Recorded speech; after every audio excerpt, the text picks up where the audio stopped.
Hello and welcome to Sythematics. मैं हूँ रितु गुप्ता और आज हम यहाँ कंटिन्यू कर रहे हैं क्लास 10th फिज़िक्स एनसीईआरटी का chapter 13 magnetic effects of electric current, जिसमें लास्ट लेक्चर में हम बात कर चुके हैं कि मैग्नेटिक फील्ड्स क्या होती हैं। मैग्नेटिक फील्ड्स को हम जिन इमेजिनरी लाइंस से रिप्रेजेंट करते हैं यानी मैग्नेटिक फील्ड लाइंस, वो क्या होती हैं। मैग्नेटिक फील्ड की स्ट्रेंथ, मैग्नेटिक फील्ड की डायरेक्शन को ये मैग्नेटिक फील्ड लाइंस किस तरह से शो करती हैं, और एक बार मैग्नेट के अराउंड मैग्नेटिक फील्ड को हम किस तरह से मैग्नेटिक फील्ड लाइंस बनाकर शो कर सकते हैं। लास्ट लेक्चर में हमने बात की थी एक साइंटिस्ट ऑर्स्टेड ऑर्स्टेड नाम के साइंटिस्ट के बारे में, जिन्होंने कुछ एक्सपेरिमेंट्स किए थे जिससे उन्हें ये पता चला था कि इलेक्ट्रिक करंट जब किसी कंडक्टर में से पास होता है तो वो कंडक्टर मैग्नेट की तरह बिहेव करता है। एक बार दोबारा से उस एक्सपेरिमेंट के बारे में फिर से अगर हम बात करें तो क्या किया था उन्होंने, एक कंडक्टर लिया है कोई, जैसे ये वायर लिया, एक मेटल वायर जिसको हम नाम दे देते हैं ए बी, और इसको इन्होंने कनेक्ट कर दिया एक बैटरी से और एक स्विच से। तो जब इन्होंने स्विच ऑन किया तो क्या हुआ, इस ए बी कंडक्टर में करंट फ्लो होना शुरू हुआ। करंट किधर से किधर फ्लो होगा, पॉजिटिव टर्मिनल, बैटरी के पॉजिटिव टर्मिनल से नेगेटिव टर्मिनल की तरफ। यानी करंट की फ्लो की डायरेक्शन हमें यहाँ पर दिखाई दे रही है, ये जो एरो की डायरेक्शंस हैं, है ना। करंट कैसे फ्लो कर रहा है, इस तरह से फ्लो कर रहा है, यानी करंट क्लॉकवाइज डायरेक्शन में यहाँ पर फ्लो कर रहा है। जिस डायरेक्शन में घड़ी की सुइयाँ चलती हैं उस डायरेक्शन में फ्लो करता हुआ दिखाई दे रहा है। फिर उन्होंने क्या किया, इस ए बी के पास में ये एक मैग्नेटिक कंपास को लेकर आए। मैग्नेटिक कंपास के बारे में भी लास्ट लेक्चर में हमने बात की थी कि इसकी जो निडल है वो एक्चुअल में एक मैग्नेट है, और किसी भी मैग्नेट को जब वो घूमने के लिए फ्री होती है, फ्रीली मूव कर सकती है, तो वो हमें पता है हमेशा नॉर्थ साउथ डायरेक्शन में पॉइंट करती है। लेकिन हम यहाँ पर क्या देखते हैं कि जैसे इस मैग्नेटिक कंपास को हम करंट कैरिंग कंडक्टर के पास लाते हैं तो अब ये मैग्नेटिक कंपास की निडल नॉर्थ साउथ डायरेक्शन में पॉइंट नहीं करती, ये अपनी जगह से डिफ्लेक्ट हो जाती है। और हम क्या जानते हैं, हम ये जानते हैं कि एक मैग्नेट के पास जब हम दूसरी मैग्नेट लेकर आते हैं, सपोज मैग्नेटिक कंपास है ये, नॉर्थ साउथ डायरेक्शन में इसकी निडल पॉइंट कर रही है, इसके पास अगर हम दूसरी कोई मैग्नेट लेकर आएंगे तो क्या होगा, लाइक पोल्स एक दूसरे को रेपल करेंगे और अनलाइक पोल्स एक दूसरे को अट्रैक्ट करेंगे, तो इसकी निडल पर एक फोर्स लगेगा, मैग्नेटिक फोर्स लगाएगी ये वाली मैग्नेट, जिसकी वजह से निडल डिफ्लेक्ट हो जाएगी। सेम ऐसा ही शो हो रहा है, ऐसा ही हो रहा है कब, जब हम मैग्नेटिक कंपास को करंट कैरिंग कंडक्टर के पास में लेकर आ रहे हैं। इसका मतलब क्या है कि ये जो A B current carrying conductor A B है, ये भी एक मैग्नेट की तरह बिहेव कर रहा है, इसके अराउंड भी एक मैग्नेटिक फील्ड प्रोड्यूस हो रही है। अगर हम स्विच ऑफ कर देते हैं, ए बी में कोई करंट फ्लो नहीं कर रहा है, तो हम देखेंगे कि कंपास की निडल भी डिफ्लेक्ट नहीं होगी, वो वही नॉर्थ साउथ डायरेक्शन में वापस पॉइंट करना स्टार्ट कर देगी। और इन्होंने क्या देखा कि अगर हम सर्किट में करंट की डायरेक्शन को रिवर्स कर दें, कैसे रिवर्स कर सकते हैं, बैटरी को हमने अब उल्टा करके लगा दिया, पॉजिटिव टर्मिनल इधर और नेगेटिव टर्मिनल इधर। करंट की फ्लो की डायरेक्शन तो हमेशा क्या है, पॉजिटिव टू नेगेटिव, तो अब करंट फ्लो कर रहा है किस तरह से, इस डायरेक्शन में, ऐसे इस डायरेक्शन में, जिसको हम बोलेंगे एंटी क्लॉकवाइज डायरेक्शन। घड़ी की सुइयाँ कैसे चलती हैं, ऐसे चलती हैं, और ये चल रहा है उसके अपोजिट डायरेक्शन में, तो ये एंटी क्लॉकवाइज डायरेक्शन में फ्लो कर रहा है। ऐसे में इन्होंने क्या देखा, जैसे ही हम स्विच ऑन करते हैं तो मैग्नेटिक कंपास की निडल अभी भी डिफ्लेक्ट होती है, लेकिन इस बार डिफ्लेक्शन अपोजिट डायरेक्शन में होता है। इसका मतलब हमारा conductor A B current pass करने पर अभी भी मैग्नेट की तरह बिहेव कर रहा है, लेकिन अब इसके पोल्स जो हैं वो रिवर्स हो गए हैं। जहाँ पहले नॉर्थ पोल था अब साउथ पोल आ गया है, जहाँ साउथ पोल था वहाँ नॉर्थ पोल आ गया है, तो इसकी मैग्नेटिक फील्ड की डायरेक्शन भी रिवर्स हो गई है। तो इन्हीं एक्सपेरिमेंट्स के बेसिस पर इन्होंने कंक्लूड किया, ऑर्स्टेड ने कंक्लूड किया कि इलेक्ट्रिक करंट अगर किसी कंडक्टर में से फ्लो करता है तो वो कंडक्टर मैग्नेट की तरह बिहेव करता है, यानी वो कंडक्टर मैग्नेटिक इफेक्ट्स शो करता है। अब अगर हमारा करंट कैरिंग कंडक्टर मैग्नेट की तरह बिहेव कर रहा है, इसका मतलब क्या है कि उसके अराउंड एक मैग्नेटिक फील्ड बनेगी, और मैग्नेटिक फील्ड बनेगी यानी उस मैग्नेटिक फील्ड को हम मैग्नेटिक फील्ड लाइन से रिप्रेजेंट कर सकते हैं। तो किसी अलग अलग शेप के कंडक्टर्स के अराउंड जो मैग्नेटिक फील्ड बनेगी वो किस किस तरह की बनेगी, ये हम कैसे स्टडी करें। तो सबसे पहले हम लेते हैं एक स्ट्रेट कंडक्टर, एक हमारे पास स्ट्रेट वायर है जिसमें से करंट फ्लो हो रहा है, तो ये है हमारा स्ट्रेट करंट कैरिंग कंडक्टर। इसके अराउंड हम पता लगाना चाहते हैं कि किस तरह की मैग्नेटिक फील्ड ये बना रहा है। तो दो तरीके हमारे पास, जैसे बार मैग्नेट के केस में हमने देखा था पिछले लेक्चर में। क्या करेंगे हम, एक हमने वायर लिया और उसको एक कार्डबोर्ड में होल करके उसके थ्रू हमने इसको पास कर दिया। ठीक है, तो ये जो कार्डबोर्ड है हमने इस वायर के परपेंडिकुलर ये रखा हुआ है। इस कार्डबोर्ड पर हमने कुछ आयरन फिलिंग्स डाल दिए, आयरन का चूरा डाल दिया। एक दो बार इसको टैप किया तो हम क्या देखेंगे, ये जो आयरन फिलिंग्स हैं वायर के अराउंड कंसेंट्रिक सर्कल्स में खुद को अरेंज कर लेंगे। कंसेंट्रिक सर्कल्स का मतलब क्या है, ऐसे सर्कल्स जिनका सेंटर सेम है। जैसे ये ओ सेंटर लेकर मैंने एक कम रेडियस का, छोटे से रेडियस का सर्कल बनाया, फिर ओ सेंटर लेकर ही उससे बड़े रेडियस का सर्कल बना दिया, फिर ओ सेंटर लेकर ही उससे भी बड़े रेडियस का सर्कल बना दिया। तो ये जो तीनों सर्कल बनाए हैं मैंने, ए बी सी, ये कैसे सर्कल्स हैं, ये कंसेंट्रिक सर्कल्स हैं क्योंकि इनका सेंटर सेम है। तो यहाँ पर हम क्या देख रहे हैं, आयरन फिलिंग्स कंसेंट्रिक सर्कल्स की फॉर्म में खुद को अरेंज कर लेती है, और इन कंसेंट्रिक सर्कल्स का जो सेंटर है वो हमारे कंडक्टर पर लाई करता है। ठीक है, तो इसका मतलब एक स्ट्रेट करंट कैरिंग कंडक्टर की मैग्नेटिक फील्ड को हम कंसेंट्रिक सर्कल से रिप्रेजेंट कर सकते हैं। दूसरा तरीका क्या है इसी फील्ड को ये फील्ड लाइंस बनाने का, तो जैसे हमने बार मैग्नेट के केस में किया था, हम मैग्नेटिक कंपास को यूज़ करके भी ये फील्ड लाइंस ड्रॉ कर सकते हैं। तो हम क्या करेंगे, सपोज ये हमारे पास करंट कैरिंग कंडक्टर है। ठीक है, हम यहाँ पर किसी पॉइंट पर यहाँ पर हम मैग्नेटिक कंपास रखते हैं। मैग्नेटिक कंपास हम रखेंगे और देखेंगे उसका नॉर्थ पोल किस डायरेक्शन में पॉइंट कर रहा है। वहाँ पर हमने एक डॉट लगा दिया, फिर इस कंपास की जगह हमने चेंज की, फिर देखा इसका नॉर्थ पोल किस डायरेक्शन में पॉइंट कर रहा है, वहाँ हमने एक डॉट लगा दिया, फिर इस कंपास की जगह चेंज की, फिर देखा नॉर्थ पोल किस डायरेक्शन में पॉइंट कर रहा है, वहाँ एक पॉइंट हमने लगा दिया, और फिर इन सब पॉइंट्स को हमने आपस में ज्वाइन कर दिया, कंपास हटाकर इन सब पॉइंट्स को आपस में ज्वाइन कर दिया। तो ये जो हमें सर्कल मिल रहा है ये है हमारी मैग्नेटिक फील्ड लाइन। फिर क्या करेंगे हम, उसके बाद कंपास की जगह चेंज करेंगे मैग्नेटिक कंपास की, और फिर से यही सारा प्रोसेस हम रिपीट करेंगे। उससे हमें क्या मिलेगा, हमें कंसेंट्रिक सर्कल्स मिलते हुए दिखाई देंगे। इस तरह के कंसेंट्रिक सर्कल्स हमें मिलते हुए दिखाई देंगे। और एक स्पेशल बात जो आपको यहाँ पर दिखाई देगी कि करंट कैरिंग कंडक्टर के हम जितना पास में हैं उतना पास में तो ये सर्कल्स एक दूसरे के पास पास होंगे, है ना। यहाँ पर सर्कल्स का नंबर ज़्यादा होगा, और जैसे जैसे हम दूर जाते जाएंगे सर्कल्स भी एक दूसरे से दूर जाते चले जाएंगे। यानी जैसे जैसे हम इस कंडक्टर से दूर किसी पॉइंट पर जाएंगे वहाँ पर सर्कल्स का नंबर कम होता जाएगा। और जैसा कि हमने बार मैग्नेट के केस में देखा था कि मैग्नेटिक फील्ड लाइंस किसी जगह पर जितनी ज़्यादा हैं, इसका मतलब उस जगह पर मैग्नेटिक फील्ड की स्ट्रेंथ उतनी ही ज़्यादा होती है।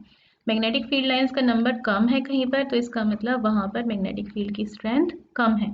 तो यहाँ भी हम क्या कह सकते हैं कि कंडक्टर के पास किसी पॉइंट पर मैग्नेटिक फील्ड की स्ट्रेंथ ज़्यादा होगी, और कंडक्टर से जितना दूर हम जाते जाएंगे तो उस पॉइंट पर मैग्नेटिक फील्ड की स्ट्रेंथ कम होगी। जैसे P पॉइंट कंडक्टर से हमारे दूर है Q पॉइंट के कंपैरिजन में, Q पॉइंट कंडक्टर के पास है, P पॉइंट कंडक्टर से दूर है। तो हम क्या कह सकते हैं श्योरली कि Q पर मैग्नेटिक फील्ड की स्ट्रेंथ ज़्यादा होगी और P पर मैग्नेटिक फील्ड की स्ट्रेंथ कम होगी। ठीक है, यानी मैग्नेटिक फील्ड की स्ट्रेंथ डिस्टेंस किसका डिस्टेंस, किसी भी पॉइंट का कंडक्टर से जो डिस्टेंस है उस डिस्टेंस के इन्वर्सली प्रोपोर्शनल है। कोई पॉइंट कंडक्टर से जितना ज़्यादा दूर होगा मैग्नेटिक फील्ड की स्ट्रेंथ उतनी कम होगी। कोई पॉइंट कंडक्टर से जितना पास में होगा उतनी मैग्नेटिक फील्ड की स्ट्रेंथ ज़्यादा होगी। और क्या हमारे पास कोई तरीका है जिससे हम ये मैग्नेटिक फील्ड की स्ट्रेंथ को बढ़ा सकें? बिल्कुल बढ़ा सकते हैं। कैसे? अगर हम वायर में से, अपने कंडक्टर में से पास होने वाले करंट का अमाउंट बढ़ा दें, जितना ज़्यादा करंट इस कंडक्टर में से पास होगा उतने ही ये कंडक्टर उतनी ही ज़्यादा स्ट्रॉन्ग मैग्नेट की तरह बिहेव करेगा और उतनी ही स्ट्रॉन्ग मैग्नेटिक फील्ड ये प्रोड्यूस करेगा। ठीक है, अब एक प्रॉब्लम हमारे सामने और आती है कि हमें ये तो पता चल गया कि ये कंसेंट्रिक सर्कल्स बन रहे हैं, लेकिन इस सर्कल पर अगर मैं यहाँ पर एक मैग्नेटिक कंपास रख रही हूँ तो मुझे ये कैसे पता चलेगा कि कंपास का नॉर्थ पोल इस डायरेक्शन में पॉइंट कर रहा है या फिर इसके अपोजिट डायरेक्शन में पॉइंट कर रहा है ना। तो मैग्नेटिक फील्ड की डायरेक्शन यहाँ पर इस पर्टिकुलर पॉइंट पर मैग्नेटिक फील्ड की एग्जैक्टली डायरेक्शन क्या है ना, या यहाँ पर मैग्नेटिक कंपास रखेंगे तो नॉर्थ पोल किस तरफ पॉइंट कर रहा है, इस तरफ पॉइंट कर रहा है या इसकी अपोजिट डायरेक्शन में पॉइंट कर रहा है। तो इसे पता लगाने के लिए भी हमारे पास एक रूल है जिसको हम कहते हैं राइट हैंड थंब रूल। ये क्या कहता है, ऐसे इमेजिन कीजिए कि करंट कैरिंग कंडक्टर को हमने अपने राइट हैंड में होल्ड किया हुआ है, ठीक है, राइट हैंड में अपने करंट कैरिंग कंडक्टर को पकड़ा हुआ है, इस तरह से पकड़ा हुआ है कि हमारा थंब करंट की डायरेक्शन को इंडिकेट कर रहा है। जैसे यहाँ हमें दिख रहा है करंट डाउनवर्ड डायरेक्शन में और थंब भी हमने कहाँ किया हुआ है, नीचे की तरफ किया हुआ है। तो हमारी फिंगर्स जिस डायरेक्शन में कर्ल हो रही हैं, ये फिंगर्स का कर्ल हमें मैग्नेटिक फील्ड की डायरेक्शन देगा। तो यहाँ हमें क्या दिखाई दे रहा है, हमारी फिंगर्स इस तरह से कर्ल हो रही हैं, इस तरह से कर्ल हो रही है ना, इस तरह से कर्ल हो रही है। कैसी डायरेक्शन हमें दिखाई दे रही है, क्लॉकवाइज डायरेक्शन हमें दिखाई दे रही है। यानी यहाँ पर हर पॉइंट पर मैग्नेटिक फील्ड की डायरेक्शन कैसी है, क्लॉकवाइज है। इस पॉइंट पर मैग्नेटिक फील्ड की डायरेक्शन ऐसे है, इस पॉइंट पर ऐसे है, इस पॉइंट पर ऐसे है, इस पॉइंट पर ये डायरेक्शन है, इस पॉइंट पर ये डायरेक्शन है। मैग्नेटिक फील्ड की डायरेक्शन कैसी है, यहाँ पर क्लॉकवाइज हमें दिखाई दे रही है। ऐसे ही सपोज हमारा जो करंट है वो अपवर्ड डायरेक्शन में फ्लो कर रहा है, करंट कैरिंग कंडक्टर जिसमें करंट अपवर्ड डायरेक्शन में फ्लो कर रहा है। तो यहाँ पर अगर हम इसको होल्ड कर इमेजिन करें कि हम इसको अपने राइट हैंड में होल्ड कर रहे हैं इस तरह से कि हमारा जो थंब है वो करंट की डायरेक्शन को इंडिकेट कर रहा है, तो यहाँ पर हमें फिंगर्स किस तरह से कर्ल होती हुई दिखाई देंगी, कुछ इस तरह से हमें अपनी फिंगर्स कर्ल होती हुई यहाँ दिखाई देंगी, ऐसे कुछ दिखाई देंगे। तो कौन सी डायरेक्शन ये दिखाई दे रही है हमें, ये हमें ऐसी डायरेक्शन दिखाई दे रही है। ऐसी डायरेक्शन यानी कौन सी डायरेक्शन है, ये घड़ी की सुइयां जिस डायरेक्शन में चलती है उससे अपोजिट डायरेक्शन। तो यहाँ हमें दिखाई दे रहा है कि मैग्नेटिक फील्ड की डायरेक्शन एंटी क्लॉकवाइज होगी। करंट की डायरेक्शन अपवर्ड है तो मैग्नेटिक फील्ड की डायरेक्शन एंटी क्लॉकवाइज होगी। करंट की डायरेक्शन डाउनवर्ड है तो मैग्नेटिक फील्ड की डायरेक्शन क्लॉकवाइज होगी। ठीक है, करंट कैरिंग कंडक्टर को हम अपने राइट हैंड में इस तरह से होल्ड करें कि हमारा थंब करंट की डायरेक्शन को शो कर रहा है, तो हमारे फिंगर्स का कर्ल मैग्नेटिक फील्ड की डायरेक्शन शो करेगा कि मैग्नेटिक फील्ड क्लॉकवाइज है या एंटी क्लॉकवाइज है। इसी रूल का एक नाम और है, इसको हम बोलते हैं Maxwell's cork screw rule. Cork screw rule क्यों, क्योंकि पुराने टाइम पर जो बॉटल्स वगैरह होती थी उनके ऊपर कॉर्क लगा रहता था। कॉर्क आपको पता होगा, वो लकड़ी का पीस जैसा जो बॉटल्स के ऊपर लगा रहता है, स्टॉपर जैसा। तो इस कॉर्क को निकालने के लिए एक इंस्ट्रूमेंट यूज़ किया जाता था जिसको कॉर्क स्क्रू कहते थे। कॉर्क स्क्रू ये कैसा इंस्ट्रूमेंट होता है, ऐसे कुछ ऊपर इसमें पकड़ने के लिए हैंडल है और नीचे इस तरह का कुछ यहाँ पर स्ट्रक्चर है। इसको हम कॉर्क में फंसा देते हैं और इसको रोटेट करते हैं। रोटेट करते हैं तो ये कॉर्क के अंदर फंस जाता है, फिर हम इस कॉर्क को खींचकर निकाल लेते हैं। तो यहाँ पर हम क्या देखते हैं, अगर हम इसको रोटेट करेंगे क्लॉकवाइज डायरेक्शन में, इस कॉर्क स्क्रू को अगर हम क्लॉकवाइज डायरेक्शन में रोटेट करेंगे तो हमें ये दिखाई देगा कि कॉर्क स्क्रू जो है वो कॉर्क के अंदर जाता जा रहा है ना, और यानी करंट की डायरेक्शन नीचे है, नीचे की तरफ है, अंदर जाता जा रहा है नीचे की तरफ, तो मैग्नेटिक फील्ड की डायरेक्शन क्लॉकवाइज है। और इसको अगर हम उल्टा रोटेट करते हैं तो कॉर्क जो है वो बाहर की तरफ आता जाता है।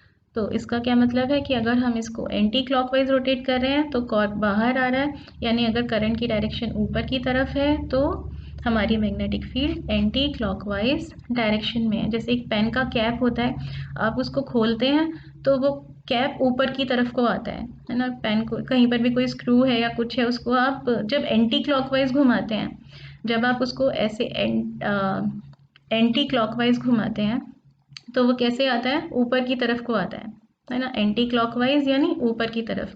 और जब आप उस चीज़ को क्लॉकवाइज घुमाते हैं तो कैसे जाता है, वो नीचे की तरफ जाता है, तो क्लॉकवाइज यानी नीचे की डायरेक्शन में। तो करंट अगर डाउनवर्ड डायरेक्शन में है तो मैग्नेटिक फील्ड क्लॉकवाइज है, करंट अगर अपवर्ड डायरेक्शन में है तो मैग्नेटिक फील्ड एंटी क्लॉकवाइज है। ये है हमारा राइट हैंड थंब रूल या मैक्सवेल्स कॉर्क स्क्रू रूल।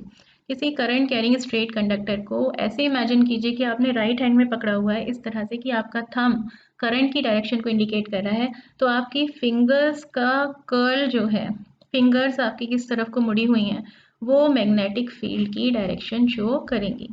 आपकी फिंगर्स मैग्नेटिक फील्ड की डायरेक्शन शो करेंगी। ठीक है, तो ये तो हमने बात की स्ट्रेट करंट कैरिंग कंडक्टर की। अब हम सपोज करते हैं कि जो हमारा स्ट्रेट करंट कैरिंग कंडक्टर था, ये हमारा एक स्ट्रेट करंट कैरिंग कंडक्टर था, इसको हमने बैंड करके मोड़ के एक सर्कल की फॉर्म दे दी, ऐसे सर्कुलर लूप बना दिया। तो अब इसकी मैग्नेटिक फील्ड कैसी होगी वो हम फाइंड करना चाह रहे हैं। Magnetic field due to a current through a circular loop. एक सर्कुलर लूप है जिसमें से करंट फ्लो कर रहा है। करंट फ्लो कर रहा है तो ऑब्वियसली ये सर्कुलर लूप मैग्नेट की तरह बिहेव कर रहा है। मैग्नेट की तरह बिहेव कर रहा है यानी इसकी कोई मैग्नेटिक फील्ड है। वो मैग्नेटिक फील्ड किस तरह की होगी वो हम यहाँ पर फाइंड करना चाह रहे हैं। तो हमने क्या किया, एक स्ट्रेट करंट कैरिंग कंडक्टर को लिया, उसे मोड़कर हमने एक सर्कुलर लूप की फॉर्म दे दी। और यहाँ पर ये जो लूप है ये यहाँ पर बीच में कनेक्टेड नहीं है, इसको हमने कनेक्ट कर दिया एक बैटरी से और एक की से। ठीक है, यहाँ पर बैटरी का पॉजिटिव टर्मिनल, यहाँ नेगेटिव टर्मिनल। करंट इसमें से फ्लो होना शुरू हो जाएगा। करंट फ्लो होगा तो obviously positive to negative flow होगा, यानी करंट की फ्लो की डायरेक्शन क्या होगी, पॉजिटिव से नेगेटिव। तो करंट कैसे फ्लो हो रहा है, क्लॉकवाइज डायरेक्शन में यहाँ फ्लो होता दिखाई दे रहा है। अब यहाँ पर आप ध्यान से क्या देखेंगे अगर आपको, तो क्या दिखाई देगा कि कोई भी हमारे पास कर्व लाइन है, ठीक है, कर्व है, उसका एक बहुत बहुत छोटा, इनफाइनाइटली छोटा अगर हम पार्ट देखें तो उसको हम एक स्ट्रेट लाइन की तरह कंसिडर कर सकते हैं। तो हम क्या सोच सकते हैं, हम ये सोच सकते हैं कि इस लूप का एक बहुत छोटा पार्ट हम यहाँ पर देखें तो वो क्या है, वो एक स्ट्रेट करंट कैरिंग कंडक्टर की तरह बिहेव करेगा। ऐसे एक बहुत छोटा सा पार्ट हम उसका यहाँ पर देखें तो वो भी एक स्ट्रेट करंट कैरिंग कंडक्टर की तरह बिहेव करेगा। ठीक है, तो यहाँ पर एक पॉइंट हम कंसिडर कर लेते हैं। सपोज कीजिए यहाँ पर एक पॉइंट है P और यहाँ पर एक पॉइंट है Q। अब हम ये जानते हैं कि P में करंट अपवर्ड डायरेक्शन में जा रहा है। ठीक है, P क्या है, ये एक स्ट्रेट करंट कैरिंग कंडक्टर पर एक पॉइंट है जिसमें करंट अपवर्ड डायरेक्शन में जा रहा है। और अभी हमने पीछे देखा था कि एक स्ट्रेट करंट कैरिंग कंडक्टर में अगर करंट अपवर्ड डायरेक्शन में जा रहा है तो जो मैग्नेटिक फील्ड बनेगी इसके अराउंड वो कंसेंट्रिक सर्कल्स होगी और मैग्नेटिक फील्ड की डायरेक्शन एंटी क्लॉकवाइज होगी। तो इसके अराउंड हम मैग्नेटिक फील्ड बना देते हैं, वो पुरानी वाली अपनी नॉलेज यूज़ करके जो भी हमने पीछे देखी थी। कंसेंट्रिक सर्कल्स इस तरह से फॉर्म होंगे और डायरेक्शन क्या होगी, मैग्नेटिक फील्ड की एंटी क्लॉकवाइज इसकी डायरेक्शन होगी। जैसे जैसे हम यहाँ से दूर जाते जाएंगे ये सर्कल्स एक दूसरे से दूर होते चले जाएंगे, मैग्नेटिक फील्ड की स्ट्रेंथ कम होती चली जाएगी। सेंटर तक आते आते ये सर्कल्स कैसे हो जाएंगे, लगभग ये स्ट्रेट लाइंस फॉर्म करना शुरू कर देंगे। ठीक है, डायरेक्शन कैसी है इनकी, डायरेक्शन है एंटी क्लॉकवाइज। ऐसे ही क्यू पॉइंट पर देखते हैं। अब इस क्यू पॉइंट पर हमें क्या दिखाई दे रहा है कि करंट डाउनवर्ड डायरेक्शन में फ्लो कर रहा है। अब ये स्ट्रेट करंट कैरिंग कंडक्टर जिसमें करंट डाउनवर्ड डायरेक्शन में फ्लो कर रहा है तो इसके अराउंड जो मैग्नेटिक फील्ड बनेगी वो कैसी बनेगी, वो भी कंसेंट्रिक सर्कल्स ही बनेंगे, लेकिन डायरेक्शन इस बार क्लॉकवाइज होगी। क्लॉकवाइज यानी इस तरह की इस बार डायरेक्शन होगी, क्लॉकवाइज डायरेक्शन। और जैसे जैसे हम यहाँ कंडक्टर से दूर जाते जाएंगे ये सर्कल्स भी एक दूसरे से दूर होते चले जाएंगे। इस लूप के सेंटर तक पहुँचते पहुँचते, क्योंकि सर्कल्स का रेडियस बढ़ता जा रहा है बढ़ता जा रहा है बढ़ता जा रहा है, तो सेंटर तक पहुँचते पहुँचते ये भी क्या बनते जा रहे हैं, ये भी लगभग पैरेलल लाइंस बनते चले जा रहे हैं। ठीक है, तो इस सर्कुलर लूप के सेंटर में तो हमें क्या मिलेगा, इस सर्कुलर लूप के सेंटर में हमें इस तरह की पैरेलल लाइंस बनती हुई दिखाई देंगी। और हमें क्या दिखाई दे रहा है, सर्कुलर लूप के सेंटर में मैग्नेटिक फील्ड की डायरेक्शन सेम है। जो इस P पॉइंट जिस कंडक्टर पर है उसकी जो मैग्नेटिक फील्ड है और Q पॉइंट जिस कंडक्टर पर है उसकी जो मैग्नेटिक फील्ड है, दोनों की डायरेक्शन लूप के अंदर सेम है। तो इसकी फील्ड, इस वाले कंडक्टर की फील्ड और इस वाले कंडक्टर की फील्ड यहाँ पर मिलकर, क्योंकि सेम डायरेक्शन में है, एक स्ट्रॉन्ग मैग्नेटिक फील्ड बनाएगी। तो इस सर्कुलर लूप में सबसे स्ट्रॉन्ग मैग्नेटिक फील्ड कहाँ पर होगी, वो इस लूप के सेंटर पर होगी। किसी सर्कुलर लूप की मैग्नेटिक फील्ड सबसे ज़्यादा स्ट्रॉन्ग कहाँ होती है? उसके सेंटर में होती है। और सेंटर में यहाँ हमें कैसी लाइंस मिल रही हैं? यहाँ पर हमें पैरेलल लाइंस मिल रही हैं। पैरेलल लाइंस का मतलब क्या है? इसका मतलब है कि यहाँ पर यूनिफॉर्म मैग्नेटिक फील्ड है। मैग्नेटिक फील्ड कैसी है? यूनिफॉर्म। यूनिफॉर्म यानी यहाँ हर पॉइंट पर मैग्नेटिक फील्ड की स्ट्रेंथ सेम है और डायरेक्शन भी सेम है। ऐसी मैग्नेटिक फील्ड को हम कहते हैं यूनिफॉर्म मैग्नेटिक फील्ड। और पैरेलल लाइंस बनाकर हम इस यूनिफॉर्म मैग्नेटिक फील्ड को रिप्रेजेंट करते हैं। तो सर्कुलर लूप के सेंटर में हमें यूनिफॉर्म मैग्नेटिक फील्ड मिलेगी और सबसे ज़्यादा स्ट्रॉन्ग मैग्नेटिक फील्ड हमें सर्कुलर लूप के सेंटर में ही मिलेंगी। सेंटर से हम जितना लेफ्ट में या राइट में जाते चले जाएंगे, मैग्नेटिक फील्ड की स्ट्रेंथ उतनी कम होती चली जाएगी। ऐसे ही लूप के अगर हम बाहर देखेंगे तो हमें क्या दिखाई दे रहा है? लूप के बाहर मैग्नेटिक फील्ड की डायरेक्शन दोनों ही केसेस में सेम होगी। लूप के अंदर जैसे मैग्नेटिक फील्ड की डायरेक्शन दोनों तरफ से सेम है, ऐसे ही लूप के बाहर भी सेम डायरेक्शन होगी। ठीक है, तो एक सर्कुलर लूप की मैग्नेटिक फील्ड को अगर हम फील्ड लाइन से रिप्रेजेंट करें तो कुछ इस तरह से हमें वो फील्ड लाइंस बनती हुई दिखाई देंगी। अगर हम यहाँ पर चाहते हैं कि इस मैग्नेटिक फील्ड की स्ट्रेंथ को हम और बढ़ा दें तो हम क्या कर सकते हैं? एक तो हम इस सर्कुलर कॉइल में करंट की अमाउंट को बढ़ा सकते हैं। करंट की अमाउंट जितनी ज़्यादा होगी उतना ही हमें पता है कि मैग्नेटिक फील्ड की स्ट्रेंथ ज़्यादा होगी। दूसरा, अगर एक कॉइल लेने के बजाय हम ऐसी बहुत सारी कॉइल्स ले लें, सपोज हमने 10 कॉइल्स ले ली, तो क्या होगा? मैग्नेटिक फील्ड की स्ट्रेंथ यहाँ पर अंदर 10 टाइम्स ज़्यादा हो जाएगी, क्योंकि हर कॉइल बिल्कुल इसी तरह की मैग्नेटिक फील्ड प्रोड्यूस करेगी और सभी कॉइल्स की मैग्नेटिक फील्ड की डायरेक्शंस भी सेम होंगी, तो ये आपस में एक दूसरे की स्ट्रेंथ को बढ़ाएंगी। ऐसे अगर हम n कॉइल्स लेते हैं तो मैग्नेटिक फील्ड यहाँ सेंटर पर मैग्नेटिक फील्ड n टाइम्स हो जाएगी। एक कॉइल जितनी स्ट्रेंथ की मैग्नेटिक फील्ड प्रोड्यूस कर रही है, अगर हम 10 कॉइल्स लेंगे तो मैग्नेटिक फील्ड की जो मैग्नेटिक फील्ड प्रोड्यूस होगी उसकी स्ट्रेंथ पहली वाली मैग्नेटिक फील्ड की 10 टाइम्स होगी। 20 कॉइल्स ले लेंगे तो स्ट्रेंथ 20 टाइम्स हो जाएगी। n कॉइल्स ले लेंगे तो स्ट्रेंथ n टाइम्स हो जाएगी। एक सिंगल कॉइल के कंपैरिजन में स्ट्रेंथ उसकी स्ट्रेंथ की n टाइम्स हो जाएगी। तो नंबर ऑफ कॉइल्स बढ़ाकर भी हम मैग्नेटिक फील्ड की स्ट्रेंथ को यहाँ पर बढ़ा सकते हैं। ठीक है, तो ये तो थी एक सर्कुलर लूप की मैग्नेटिक फील्ड किस तरह की होगी। इसके बाद हम बात करते हैं, थोड़ी सी हमने और शेप चेंज कर दी अपने कंडक्टर की। अब हमने कंडक्टर को चेंज कर दिया एक सोलेनॉइड में। सोलेनॉइड क्या है? एक इंसुलेटेड कॉपर वायर हमने लिया और उसे इस तरह से, जैसे स्प्रिंग होता है, इस तरह की शेप में हमने कॉइल कर दिया। तो अब ये जो स्ट्रक्चर बना है, एक सिलेंडर जैसा स्ट्रक्चर बन गया। बिल्कुल क्लोज कॉइल्स हैं ये, बिल्कुल पास हमने ऐसे कॉइल किया हुआ है। तो ये सिलेंडर जैसा जो बन गया अब स्ट्रक्चर, उसी को हम सोलेनॉइड कहते हैं।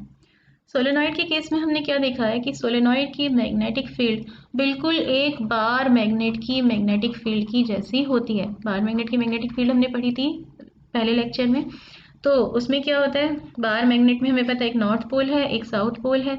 नॉर्थ पोल से मैग्नेटिक फील्ड लाइंस निकलती हैं, इमर्ज होती हैं और साउथ पोल में जाकर वो एंटर करती हैं, यानी साउथ पोल में मर्ज हो जाती हैं। और मैग्नेटिक फील्ड लाइंस कैसी होती हैं? क्लोज्ड कर्व की फॉर्म में होती हैं। मैग्नेट के बाहर वो नॉर्थ टू साउथ जा रही हैं और मैग्नेट के अंदर वो साउथ टू नॉर्थ जाती हुई हमें दिखाई देती हैं। बाहर मैग्नेट के बिल्कुल सेंटर में अगर बीच में हम देखें तो हमें पैरेलल लाइंस यहाँ पर मिलती हुई दिखाई देती हैं, जो कि साउथ टू नॉर्थ जा रही हैं, यानी सेंटर में क्या है? यूनिफॉर्म मैग्नेटिक फील्ड यहाँ पर प्रेजेंट है। सेम ऐसे ही मैग्नेटिक फील्ड है सोलेनॉइड की। हमने एक इस तरह का कॉपर वायर लिया, इंसुलेटेड कॉपर वायर, और उसको इस तरह से लपेट दिया, बहुत क्लोज सर्कुलर टर्न्स बनाकर स्प्रिंग जैसी शेप में। और उसमें से उसके एक एंड को हमने बैटरी के पॉजिटिव टर्मिनल से कनेक्ट कर दिया, दूसरे एंड को नेगेटिव टर्मिनल से कनेक्ट कर दिया, बैटरी से कनेक्ट कर दिया, स्विच से कनेक्ट कर दिया। जब हम इसमें करंट पास करेंगे तो हम क्या देखेंगे? इस सोलेनॉइड की एक साइड तो नॉर्थ पोल की तरह बिहेव करने लगेगी और दूसरी साउथ पोल की तरह बिहेव करेगी। और इस सोलेनॉइड की मैग्नेटिक फील्ड बिल्कुल बार मैग्नेट की मैग्नेटिक फील्ड की तरह बनती हुई हमें दिखाई देगी। कैसे? हमें दिखाई देगा मैग्नेटिक फील्ड लाइंस जो हैं वो नॉर्थ पोल से निकल रही हैं और क्लोज कर्व बनाकर साउथ पोल में वो एंटर होती हुई दिखाई दे रही हैं। है ना, नॉर्थ से निकली साउथ में चली गई, नॉर्थ से निकली साउथ में चली गई। सोलेनॉइड के बाहर, सोलेनॉइड के अंदर अगर हम देखेंगे तो हमें ये मैग्नेटिक फील्ड साउथ से नॉर्थ की तरफ जाती हुई दिखाई देगी। सोलेनॉइड के बाहर मैग्नेटिक फील्ड लाइन की डायरेक्शन क्या है, नॉर्थ टू साउथ, और सोलेनॉइड के अंदर है साउथ टू नॉर्थ, जैसा कि बार मैग्नेट में हमने पढ़ा था। सोलेनॉइड के सेंटर में, यहाँ बीच में हमें क्या दिखाई दे रही है, पैरेलल लाइंस दिखाई दे रही हैं, और मैग्नेटिक फील्ड की डायरेक्शन भी हर जगह सेम दिखाई दे रही है। यानी यहाँ सोलेनॉइड के सेंटर में प्रेजेंट है यूनिफॉर्म मैग्नेटिक फील्ड, ऐसी मैग्नेटिक फील्ड जिसकी स्ट्रेंथ हर पॉइंट पर सेम है और डायरेक्शन भी हर पॉइंट पर सेम है। ठीक है, तो सोलेनॉइड का एक एंड बिहेव करता है मैग्नेटिक नॉर्थ पोल की तरह, दूसरा बिहेव करता है मैग्नेटिक साउथ पोल की तरह। इन सोलेनॉइड के अंदर की तरफ, inside the solenoid, parallel straight lines, हमें मैग्नेटिक फील्ड लाइंस कैसी दिखाई देती हैं, जो कि एक दूसरे के पैरेलल है, यानी यूनिफॉर्म मैग्नेटिक फील्ड प्रोड्यूस है, प्रेजेंट यहाँ पर होती है। इस सोलेनॉइड के अंदर अगर हम एक सॉफ्ट आयरन की कोर रखते हैं, सॉफ्ट आयरन का कोई पीस हमने रख दिया इस सोलेनॉइड के अंदर, तो अब क्या होता है, अब इसमें पहली बात तो ये आती है सॉफ्ट आयरन क्या होता है, सॉफ्ट आयरन और हार्ड आयरन। सॉफ्ट आयरन ऐसा आयरन है जिसमें कार्बन का अमाउंट बहुत बहुत बहुत कम होता है, और हार्ड आयरन एक ऐसा आयरन है जिसमें कार्बन का अमाउंट ज़्यादा होता है। जैसे आयरन से जब हम स्टील बनाते हैं तो आपको पता है उसमें हम निकल मिलाते हैं, क्रोमियम मिलाते हैं और कार्बन मिलाते हैं, तो जो स्टील बनता है वो कैसा है, वो हार्ड आयरन है। उसमें स्पेशल बात क्या है कि वो आसानी से मैग्नेटाइज नहीं होता, उसको हम किसी मैग्नेट के पास लाएंगे या इलेक्ट्रोमैग्नेट या किसी करंट कैरिंग कंडक्टर के पास में लेकर आएंगे तो इजीली वो मैग्नेट में चेंज नहीं होगा। लेकिन एक बार अगर वो मैग्नेटाइज हो गया, एक बार वो मैग्नेट की तरह बिहेव करने लगा, तो फिर वो आसानी से डीमैग्नेटाइज भी नहीं होता, तो वो मैग्नेट की तरह ही बिहेव करता रहेगा। आसानी से अब हम उसको डीमैग्नेटाइज नहीं कर सकते, उसकी मैग्नेटिक प्रॉपर्टी को हम आसानी से ख़त्म नहीं कर सकते। सॉफ्ट आयरन जस्ट उसका अपोजिट होता है। सॉफ्ट आयरन वो आयरन है जिसमें कार्बन का अमाउंट बहुत कम है, लगभग ये प्योर आयरन जैसा है। ठीक है, और चीज़ें इसमें हो सकती हैं, निकल हो सकता है, क्रोमियम हो सकता है, लेकिन कार्बन का अमाउंट इसमें बहुत बहुत बहुत कम है। तो इसकी स्पेशल बात क्या है कि ये जल्दी से मैग्नेटाइज हो जाता है और जल्दी से ही डीमैग्नेटाइज हो जाता है। जैसे हम इसे दूसरे मैग्नेट के कांटेक्ट में ला रहे हैं तो ये मैग्नेटाइज हो जाएगा, ये भी मैग्नेट की तरह बिहेव करने लगेगा, और दूसरी मैग्नेट को हम हटा देंगे इसके पास से तो फिर से ये मैग्नेट की तरह बिहेव करना बंद कर देगा। तो वो सॉफ्ट आयरन की एक रॉड को हमने सोलेनॉइड के सेंटर में रख दिया। ठीक है, इसे हम क्या बोलेंगे, सोलेनॉइड की कोर बना दी हमने ये सॉफ्ट आयरन की रॉड से। तो हम जैसे ही सोलेनॉइड में करंट फ्लो करेंगे हमें क्या दिखाई देगा, जैसे सोलेनॉइड में करंट फ्लो किया तो सोलेनॉइड तो मैग्नेट की तरह बिहेव करने लगा, इसके अराउंड मैग्नेटिक फील्ड बन गई। इस मैग्नेट के इन्फ्लुएंस में ये सॉफ्ट आयरन की कोर भी मैग्नेटाइज हो जाएगी। ये सॉफ्ट आयरन जो है ये भी मैग्नेट की तरह बिहेव करने लगेगा, इसकी भी सेम ऐसी ही मैग्नेटिक फील्ड बनेगी जैसे सोलेनॉइड की मैग्नेटिक फील्ड है और सेम डायरेक्शन में बनेगी। तो दोनों की मैग्नेटिक फील्ड मिलकर एक स्ट्रॉन्ग मैग्नेटिक फील्ड क्रिएट करेंगे। तो सोलेनॉइड की मैग्नेटिक फील्ड की स्ट्रेंथ को हम बढ़ाना चाहते हैं तो हम क्या कर सकते हैं, उसकी कोर में एक सॉफ्ट आयरन की रॉड हम रख दें। ऐसे हम करेंगे तो सोलेनॉइड की मैग्नेटिक फील्ड की स्ट्रेंथ बढ़ जाएगी। और कैसे बढ़ा सकते हैं, करंट का अमाउंट बढ़ा देंगे तो ऑब्वियसली सोलेनॉइड की मैग्नेटिक फील्ड की स्ट्रेंथ बढ़ जाएगी। या अगर हम नंबर ऑफ टर्न्स बढ़ा दें, हमने देखा है जितने हम टर्न्स बढ़ा देंगे उतनी ही ज़्यादा मैग्नेटिक फील्ड की स्ट्रेंथ भी बढ़ जाती है। ठीक है, तो सोलेनॉइड की मैग्नेटिक फील्ड बढ़ाने के क्या क्या तरीके हैं, नंबर ऑफ टर्न्स बढ़ा दो, या करंट की अमाउंट बढ़ा दो, या सोलेनॉइड के अंदर एक सॉफ्ट आयरन की कोर रख दो। ठीक है, और ये जो solenoid plus soft iron core ये जो हमने बनाया है इसको हम बोलते हैं इलेक्ट्रोमैग्नेट। इलेक्ट्रोमैग्नेट क्यों बोलते हैं, क्योंकि ये जो पूरा का पूरा सिस्टम हमने यहाँ बनाया है ये मैग्नेट की तरह सिर्फ तभी बिहेव करता है जब इसमें से इलेक्ट्रिसिटी पास करते हैं। जैसे इलेक्ट्रिसिटी पास करेंगे सोलेनॉइड भी मैग्नेट की तरह बिहेव करेगा, और ये आयरन रॉड भी मैग्नेटाइज हो जाएगी, ये भी मैग्नेट की तरह बिहेव करेगी। जैसे हम स्विच ऑफ करेंगे तो सोलेनॉइड भी मैग्नेट की तरह बिहेव करना बंद कर देगा, और सॉफ्ट आयरन की कोर भी डीमैग्नेटाइज हो जाएगी, ये भी मैग्नेट की तरह बिहेव करना बंद कर देगी। दूसरी होती है हमारे पास परमानेंट मैग्नेट, जिससे आप बचपन से खेलते चले आ रहे हैं। तो परमानेंट मैग्नेट में क्या होता है, उसकी जो स्ट्रेंथ है वो हमेशा ही मैग्नेट की तरह बिहेव करती है। ऐसा नहीं है कि कभी वो मैग्नेट की तरह बिहेव करेगी कभी नहीं करेगी। परमानेंट मैग्नेट तो हमेशा ही मैग्नेट की तरह बिहेव करती है। लेकिन इलेक्ट्रोमैग्नेट मैग्नेट की तरह सिर्फ तब बिहेव करती है जब हम उसमें से करंट पास करते हैं। स्विच ऑन है तो मैग्नेट है, स्विच ऑफ कर दी तो अब ये मैग्नेट नहीं रही। परमानेंट मैग्नेट की स्ट्रेंथ को हम चेंज नहीं कर सकते, लेकिन इलेक्ट्रोमैग्नेट की स्ट्रेंथ को हम एडजस्ट कर सकते हैं, चेंज कर सकते हैं। कैसे? नंबर ऑफ टर्न्स बढ़ा के या कम करके, अमाउंट ऑफ करंट बढ़ा के या कम करके हम इसकी स्ट्रेंथ को चेंज कर सकते हैं। तीसरी बात, परमानेंट मैग्नेट के पोल्स को हम रिवर्स नहीं कर सकते। अगर मैग्नेट का बार मैग्नेट है हमारे पास, ये नॉर्थ पोल है, साउथ पोल है, तो हमेशा यही नॉर्थ पोल रहेगा, यही साउथ पोल रहेगा। लेकिन इलेक्ट्रोमैग्नेट के केस में हम इसके पोल्स को चेंज, पोलैरिटी को चेंज कर सकते हैं। तो सपोज हम करंट जो फ्लो कर रहे हैं वो हम इस डायरेक्शन में फ्लो कर रहे हैं, तो ये नॉर्थ पोल है और ये साउथ पोल है। अगर हम इस करंट की डायरेक्शन रिवर्स कर देंगे तो हम क्या देखेंगे, इसकी पोलैरिटी भी रिवर्स हो जाएगी, ये साउथ पोल हो जाएगा और ये नॉर्थ पोल हो जाएगा। तो इलेक्ट्रोमैग्नेट की पोलैरिटी को हम रिवर्स कर सकते हैं, इसके पोल्स को हम अल्टर कर सकते हैं। कैसे? करंट की डायरेक्शन को रिवर्स करके, जबकि परमानेंट मैग्नेट के पोल्स को हम चेंज नहीं कर सकते। अब एक क्वेश्चन हमारे सामने और आता है कि सोलेनॉइड हमें पता है कि बिहेव कर रहा है एक बार मैग्नेट की तरह, ठीक है। तो इसमें एक साइड इसकी जो है वो नॉर्थ पोल की तरह एक्ट कर रही है, एक साउथ पोल की तरह। हम कैसे पता लगाएं कि कौन सी साइड नॉर्थ पोल की तरह बिहेव कर रही है, कौन सी साउथ पोल की तरह? तो हम क्या करते हैं, ये सोलेनॉइड है, इसको हम एक तरफ से देखते हैं। यहाँ से सपोज हम इसको देख रहे हैं, इसके सबसे पहले वाले टर्न को हम देख रहे हैं और हमें ये दिखाई दे रहा है कि इस टर्न में जो करंट है वो ऐसे फ्लो कर रहा है, ऐसे फ्लो कर रहा है, यानी क्लॉकवाइज डायरेक्शन में फ्लो कर रहा है। अगर करंट क्लॉकवाइज डायरेक्शन में फ्लो कर रहा है तो इसका मतलब जो साइड हम देख रहे हैं वो साउथ पोल है और इसके अपोजिट जो भी साइड होगी वो नॉर्थ पोल होगी। और अगर हम एक सोलेनॉइड को देख रहे हैं और हमें क्या दिखाई देता है, यहाँ से हम एक सोलेनॉइड को देख रहे हैं सपोज कीजिए, और हमें दिखाई देता है कि जो करंट इसमें फ्लो कर रहा है वो इस डायरेक्शन में फ्लो कर रहा है, इस डायरेक्शन में, यानी ये एंटी क्लॉकवाइज डायरेक्शन में फ्लो कर रहा है। अगर ऐसा है तो जो साइड हम देख रहे हैं सोलेनॉइड की वो नॉर्थ पोल होगी और उसकी अपोजिट साइड साउथ पोल होगी।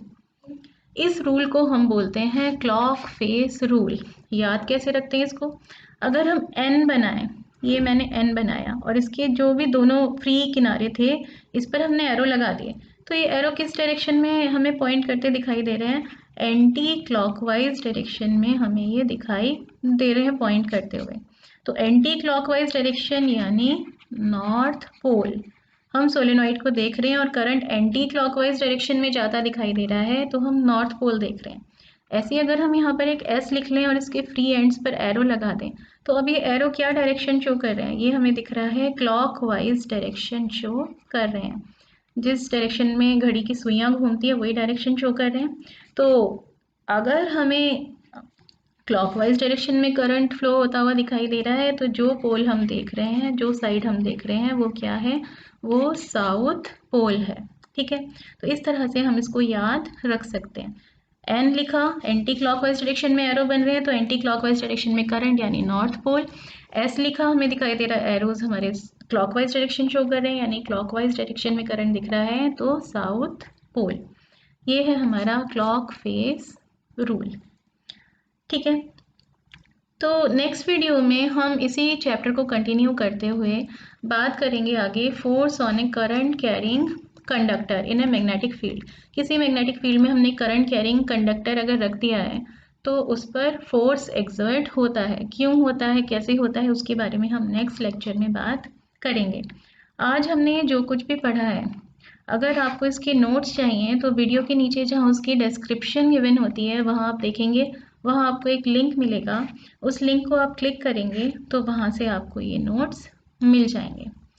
तो ठीक है, मिलते हैं फिर नेक्स्ट टॉपिक के साथ नेक्स्ट लेक्चर में। तब तक के लिए बाय, टेक केयर।